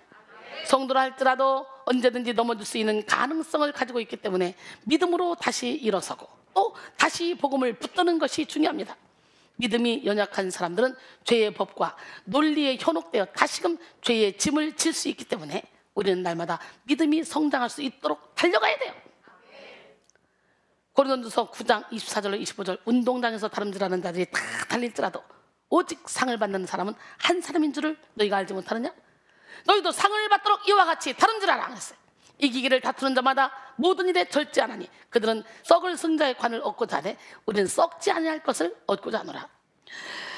죄의 법은 가면 갈수록 우리를 무겁게 하지만 믿음의 법은 가면 갈수록 우리를 자유롭고 가볍게 합니다. 아멘. 마태복음 11장 28절 30절 수고하고 무거운 짐진 자들아 다 내게로 오라. 내가 너희를 쉬게 하리라. 나는 마음이 온유하고 겸손하니 나의 멍에를 메고 내게 배우라. 그리하면 너희 마음이 쉼을 얻으리니 이는 내 멍에는 쉽고 내 짐은 가벼우니라 하시니라. 그랬어요. 할렐루야. 수고하고 무거운 짐 다 가지고 주님 앞에 들고 저처럼 이렇게 가뿐하게 사세요. 어때요? 제가 날씬해서 가뿐한 것이 아니라 그냥 몸이 가뿐하고 사뿐사뿐해 보이잖아요. 욕심을 버리면 이렇게 인생이 행복한 거예요. 온 얼굴이 다 웃잖아요. 그죠? 내 영혼이 막 웃고 있어요. 지금 춤을 추면서 영혼이 기뻐가지고. 기뻐 보입니까? 할렐루야. 믿음의 법으로 통치받는 사람이 가장 행복한 사람입니다. 복음으로 죄를 이기는 삶을 살게 되면 세상과는 역행해야 되지만 날이 가면 갈수록 하늘과는 밝은 길이 보이는 삶을 살게 되는 거예요. 아일랜드의 한 청년이 결혼식을 하루 앞두고 결혼식에 오던 약혼녀가 배가 침몰되면서 그만 죽고 말아요. 그는 슬픔을 극복하지 못하고 절망의 늪에 빠졌습니다. 친구들과 주위 사람들의 권유에 따라 이 청년은 아픔의 장소를 피하기 위해서 캐나다로 이주를 했습니다. 캐나다에 가자마자 집에서 편지가 왔는데 어머니가 죽을 병에 걸렸다는 거예요. 너무나 기가 막혀서 죽고 싶었어요. 세상의 모든 불행이 한꺼번에 자기를 향하여 몰려오는 것 같았습니다. 그 청년은 힘없이 하나님 앞에 무릎을 꿇었어요. 그리고 흐느껴 부르짖었습니다. 예수님, 어머니의 병을 고쳐주세요. 응답해 주세요. 평생을 하나님의 영광을 위해서 살겠습니다. 결단하고 기도를 했는데 그리스도의 평화가 그 마음속에 넘치게 위로가 평화와 위로가 꽉 차들어왔어요. 너는 사랑하는 사람들을 잃고 슬퍼하지. 나는 하나뿐인 독생자. 이 독생자를 십자가에서 잃었단다. 그때 그는 주님의 깊은 사랑을 온몸으로 체험하게 됐습니다. 바로 이 시간에 여러분 모두가 그런 은혜를 잊기 원해요. 그래서 자기 애인이 죽은 슬픔을 이길 수가 있었고 어머니가 병들어서 죽게 되었는데도 마음에 위로와 평화가 넘쳐난 것입니다. 그래서 그 자리에서 연필을 들어 기록한 찬송가가 어떤 찬송가냐? 369장 죄짐 맡은 우리 구주 어찌 좋은 친구인지 이거예요.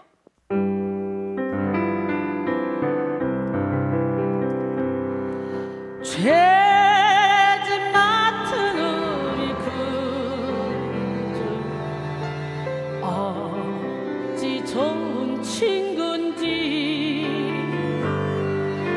걱정 근심 무거운 짐 우리 주께 맡기세. 주께 고함 없는 거로 복을 얻지 못하네. 사람들이 어찌하여 아랠 줄을 모를까. 시험 걱정 모든 괴로움 없는 사람 누군가 부질없이 낙심 말고 기도드려 아뢰세. 이런 진실하신 친구 찾아볼 수 있을까. 우리 약함 아시오니 어찌 아니하릴까. 근심 걱정 무거운 짐 아니 진짜 누군가 피난처는 우리 예수 주께 기도드리세. 세상 친구 멸시하고 너를 조롱하여도 예수 품에 안기어서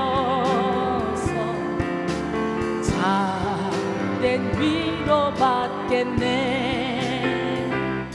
죄진 맡은 우리 부지 좋은 친구인지 걱정 근심 무거운지 주께 맡기세. 주께 고함 없는 거로 부끄럽지 못하네. 사람들이 어찌하여 아를 줄을 모를까. 시험 걱정 모두 배놓는 사람 누군가.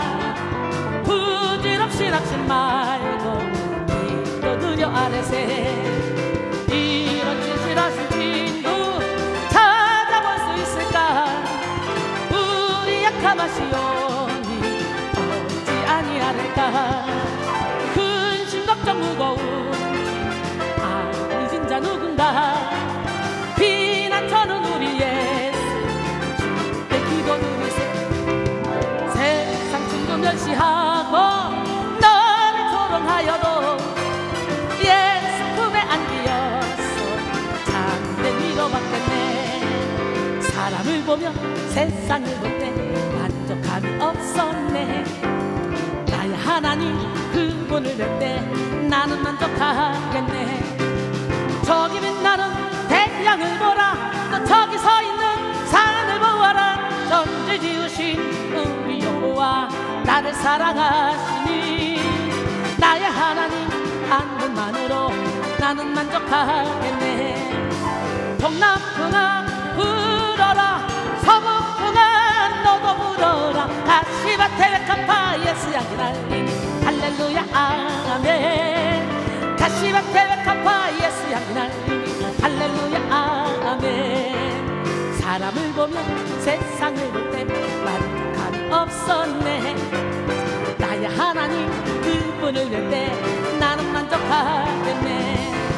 동남풍아 불어라. 서북풍아 너도 불어라. 가시밭에 백합화 예수 향기 날리니 할렐루야 아멘. 가시밭에 백합화 예수 향기 날리니 할렐루야 아멘. 동남풍아 불어라. 서북풍아 불어라. 가시밭에 백합화 예수 향기 날리니 할렐루야 아멘. 가시밭에 백합화 예수 향기 날리니 할렐루야 아멘. 성령 받으라 성령 받으라 예수 내게 말씀하셔서. 성령 받으라 성령 받으라 예수 내게 말씀하셔서. 할렐루야 성령 받았네. 나는 성령 받았네. 할렐루야 성령 받았네. 나는 성령 받았네. 능력 받으라 능력 받으라 예수 내게 말씀하셔서. 능력 받으라 능력 받으라 예수 내게 말씀하셔서. 할렐루야 능력 받았네. 나는 능력 받았네. 할렐루야 능력 받았네. 나는 능력 받았네. 치료받으라 치료받으라 예수 내게 말씀하셔서. 치료받으라 치료받으라 예수 내게 말씀하셔서. 할렐루야 치료받았네. 나는 치료받았네. 할렐루야 치료받았네. 나는 치료받았네. 축복받으라 축복받으라 예수 내게 말씀하셔서. 축복받으라 축복받으라 예수 내게 말씀하셔서. 할렐루야 축복받았네. 나는 축복받았네. 할렐루야 축복받았네. 나는 축복받았네. 성령 충만으로 성령 충만으로 강하게 강하게 뜨겁게. 성령 충만으로 성령 충만으로 뜨겁게 뜨겁게 강하게. 성령 충만으로 걷는 바다 땅끝까지 전파하리라. 성령 충만으로 걷는 바다 주님이 되리라. 말씀 충만으로 말씀 충만으로 새롭게 새롭게. 말씀 충만으로 말씀 충만으로 새롭게 새롭게. 말씀 충만으로 거듭나서 주 뜻대로 전파하리라. 말씀 충만으로 거듭나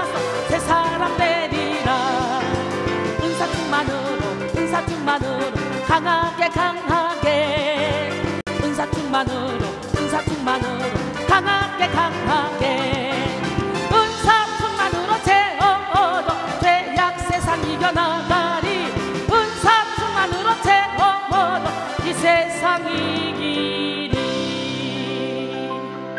주님과 함께하는 이 고요한 시간 주님의 보좌 앞에 내 마음을 쏟네 모든 것 아시는 주님께 감출 것 없네 내 맘과 정성 다해 주 바라나이다 나 염려하잖아도 애쓸 것 아시니 나 오직 주의 얼굴 구하게 하소서 다 이해할 수 없을 때라도 감사하며 날마다 순종하며 주 따르오리다 온 마음 다해 사랑합니다 온 마음 다해 주 알기 원하네 내 모든 삶 당신 것이니 주만 섬기리 온 마음 다해 할렐루야 우리 하나님은 뿔과 고비는 황소를 드림보다 찬양받으시기에 더 기뻐하십니다. 온 마음 다해 찬양하셨습니까? 이렇게 찬양할 때 아랫배 힘주고 막 큰 소리로 부르짖다 보면 여러분 막 이상한 목소리가 나와요. 막 여러분 안에 있는 이 어둠이 막 떠나가는 과정 속에 이상한 소리. 밭을 가면 거기에 막 온갖 뭐 사금파리 돌멩이 막 여러 가지 나오잖아. 이 찌꺼기들이 올라와. 그래서 소리가 이상한 소리가 나와. 그래도 질러야 돼. 막 질러서 그걸 뽑아내면 밭을 갈면 어느 순간에 영의 소리, 기름진 찬양 목소리가 나와. 그 찬양으로 찬양을 하면 많은 영혼들이 막 살아나, 영이 막 깨어나. 그러니까 노래가 아니야. 이거는 목소리로 내서 노래하는 것이 아니라 영혼 깊은 곳에 울려 퍼지는 찬양을 불러야 돼. 그럴 때 영혼들이 막 살아난 역사가 일어나. 예? 이렇게 고난 가운데서도 죄짐 맡은 우리 구주 어찌 그리 좋은 친구인지 이런 찬양을 만든 기가 막힌 그런 영혼도 있잖아. 여러분 고통이 변하여 찬송이 되고 아픔이 변하여 감사가 됐잖아요. 그는 고향의 편지에서 어머니의 안부를 물었는데 중병을 앓던 어머니는 거짓말처럼 완전히 치료됐다는 기쁜 소식을 들었습니다. 이 청년이 바로 조셉 스크리븐입니다. 인간에게는 저마다 마음을 옥죄고 있는 죄의 법이 있습니다. 고정관념의 법, 상처의 법, 이기심의 법, 정욕의 법, 욕심의 법 등등 수많은 법들이 영육간에 통치하려고 합니다. 그러나 복음을 통한 믿음의 법은 이 모든 복잡한 죄의 법을 파합니다. 그런 의미에서 믿음의 길, 예수 그리스도를 택하는 좁은 길을 택하는 사람이 가장 행복한 사람이에요. 좁은 문, 좁은 길로 들어갑시다. 좁은 문, 좁은 길이지만 그리 들어가기는 힘들지만 들어간다면은 저처럼 이렇게 자유해 천국에 사는 거예요. 하나님은 믿는 자의 편을 들어주십니다. 시편 118편 6절 보니까 여호와는 내 편이시라. 내가 두려워하지 아니하리니 사람이 내게 어찌할꼬. 7절에 보니까 나와 함께한 자와 함께하고 나를 미워한 자를 내가 보는 앞에서 보응해 주신대. 하나님은 내 편이시야. 내게 힘이 있는 것이 아니라 내 편 되시는 하나님의 능력으로 우리는 담대하게 살아갈 수 있어요. 신명기 33장 29절 이스라엘이여 너는 행복한 사람이로다. 여호와의 구원을 너같이 얻은 백성이 누구냐? 그는 너를 돕는 방패시오 내 영광의 칼이시로다. 내 대적이 내게 복종하리니 내가 그들의 높은 곳을 밟으리로다. 그랬어요. 로마서 8장 31절 34절 그런즉 이 일에 대하여 우리가 무슨 말하리요? 만일 하나님이 우리를 위하시면 누가 우리를 대적하리요? 자기 아들을 아끼지 아니하시고 우리 모든 사람을 위해 내주시니가 어찌 그 아들과 함께 모든 것을 우리에게 주시지 아니하겠느냐? 누가 등이 하나님께서 택하신 자들을 고발하리요? 의롭다 하시니는 하나님이시니 누가 정죄하리요? 죽으실 뿐 아니라 다시 살아나신 이는 그리스도 예수시니 그는 하나님 우편에 계신 자요 우리를 위하여 간구하시는 자시니라. 할렐루야. 또한 복음은 죄를 깨닫게 하는 율법을 완성하여 율법의 매임에서도 자유롭게 합니다. 복음의 능력은 믿음과 만날 때 어떤 견고한 진도 무너뜨리는 하나님의 강력으로 작용합니다. 믿음만으로 완전하지는 않습니다. 또한 믿음이 처음부터 성숙한 건 또 아닙니다. 믿음의 법으로 살아가고 싶지만 때로 넘어지는 자신을 목도해야 할 때도 있습니다. 우리는 복음의 전적인 능력을 믿고 스스로를 복음으로 연단하여 금보다 더 귀한 믿음으로 발전해야 됩니다. 믿음으로 의롭다함을 얻는 이 진리는 많은 사람들의 영혼을 자유롭게 했습니다. 그러나 우리는 단번에 믿는 것으로 끝나지 않고 지속적인 믿음의 법을 우리 내면에 세워가야 한다는 것을 깨달아야 돼요. 베드로전서 1장 6절로 7절. 그러므로 너희가 이제 여러 가지 시험으로 말미암아 잠깐 근심하게 되지 않을 수 없었으나 오히려 크게 기뻐하도다. 너희 믿음의 확실함은 불로 연단하여도 없어질 금보다 더 귀하여 예수 그리스도에서 나타났을 때 칭찬과 영광과 존귀를 얻게 할 것이니라 그랬어요. 할렐루야. 복음은 여러분 자신을 위해서 하나님이 주신 가장 큰 선물입니다. 하나님이 우리에게 주신 유일한 길을 신뢰하는 믿음이 더욱더 커질 때 하나님이 복음을 통한 은혜를 베풀어 주십니다. 할렐루야. 결론적으로 오늘은 복음의 진수 두 번째 시간, 죄를 이기는 복음이라는 제목으로 은혜를 나눴는데요. 진짜 복음이 깨달아지면 죄는 저절로 떠나가게 돼 있어. 빛이 들어오면 어둠은 떠나가게 돼 있어요. 깨닫지 못하니까 죄가 여전히 여러분 안에서 주인 노릇하는 거야. 본문은 인간의 영역에서는 죄를 결코 해결할 수 없다는 것을 명확하게 알게 하시고 오직 복음을 믿음으로 구원받을 수 있는 진리를 말씀하고 있습니다. 본문을 통해서 죄를 이기는 복음의 은혜를 구체적으로 나눴는데요. 인간의 수단과 방법으로 결코 죄를 이길 수 없다 그랬죠. 죄를 이기는 복음은 값 없이 하나님의 의롭다 하심을 얻게 했다 그랬죠. 또 죄를 이기는 복음은 죄의 법이 아니라 믿음의 법으로 통치를 받게 된다 그랬어요. 오늘 이 시간에 복음의 칼을 들고 우리 속의 죄와 싸우기를 피일까지 싸워서 믿음으로 승리하는 여러분 모두가 되기를 주님의 이름으로 축원합니다. 믿음이 이깁니다. 믿음이 죄에서 자유를 얻게 하면 보일의 능력입니다. 할렐루야. 우리 하나님 멋쟁이 하나님은 나를 죄로부터 자유케 하셨어요. 여러분을 죄로부터 자유케 하셨어요. 아멘.